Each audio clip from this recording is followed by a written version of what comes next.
بندر بھی دوسرے حیوانوں کی طرح ایک حیوان ہے، لیکن بعض ماہرین کا کہنا ہے کہ بندر تبدیل شدہ مخلوق ہیں۔ قرآن مجید کی روشنی میں ان کے مطابق ہزاروں سال پہلے جب حضرت داؤد علیہ السلام کی قوم نے اللہ کے احکامات کی نافرمانی کی تو اللہ نے سخت عذاب نازل کیا، جس کے بعد وہ بندر اور سور بنا دیے گئے۔ قرآن مجید میں بھی اس عذاب کا ذکر موجود ہے۔ تو کیا جو بندر موجود ہیں وہ اسرائیل سے موجود ہیں؟ اس بات میں کتنی سچائی ہے، یہی آج ہم اپنی ویڈیو میں جانیں گے۔ تو ناظرین، قرآن پاک میں کئی ایسے واقعات موجود ہیں جو اپنی نافرمانیوں کے سبب عذاب الہی کا شکار ہوئے۔ ان میں سے ایک بہت مشہور واقعہ اصحاب سبت کا ہے۔ یہ واقعہ یہودیوں کی ایک بستی سے تعلق رکھتا ہے۔ یہ حضرت یعقوب علیہ السلام کی اولاد جو بنی اسرائیل کہلائی ان کے ساتھ پیش آیا، جو فلسطین کے شہر یروشلم میں آباد تھی۔ ان میں سے ایک قبیلہ علیحدہ ہو کر دریا کے کنارے ٹیلا نامی بستی میں آباد ہو گئے۔ ان کی آبادی 70,000 تھی۔ یہ انتہائی سرکشی اور نافرمانی کی زندگی گزار رہے تھے۔ ان لوگوں نے اللہ کے احکامات کی خلاف ورزی شروع کر دی، تورات کے مطابق حرام کردہ چیزوں کو اپنے اوپر حلال کر دیا۔ کیونکہ یہ قوم دریا کے کنارے پر آباد تھی اور وہاں مچھلیاں کثرت سے دستیاب تھیں، تو وہ لوگ ان کو بطور غذا استعمال کرتے اور اس کی خرید و فروخت بھی کرتے۔ اللہ نے انہیں ایک آزمائش میں ڈالنے کا فیصلہ کیا۔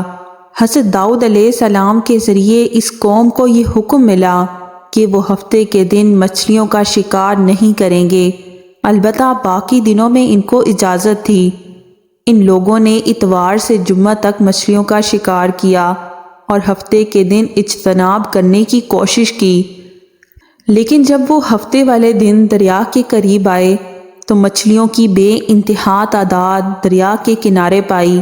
شیطان نے ان کے دل میں نافرمانی کا بیج بونا شروع کر دیا۔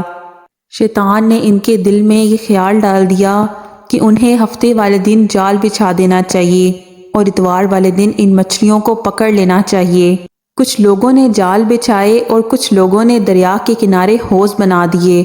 ہفتے والے دن جب مچھلیاں ان جال اور حوض میں آ جاتی تو وہ لوگ وہی مچھلیاں اگلے دن پکا کر کھا لیتے۔ ان میں اللہ کے کچھ نیک لوگ بھی موجود تھے۔ وہ کہنے لگے، اے لوگو، تم کو اللہ کا خوف ہونا چاہیے۔ اللہ نے تم لوگوں کو ہفتے والے دن شکار کرنے سے منع کیا ہے، اور جو تم لوگ جال بنتے ہو اور حوض بناتے ہو اس میں ہفتے والے دن شکار پھنستا ہے، لہٰذا تم لوگ یہ کام نہ کرو اور اللہ کی نافرمانی سے بچو۔ تو وہ گنہگار لوگ ان نیک لوگوں کا مذاق اڑاتے اور کہتے، ہماری جو مرضی ہوئی ہم وہی کریں گے۔ یوں اللہ کے نیک بندوں نے ان سے علیحدگی کا فیصلہ کر لیا اور ان کے اور اپنے درمیان ایک دیوار کھڑی کر دی۔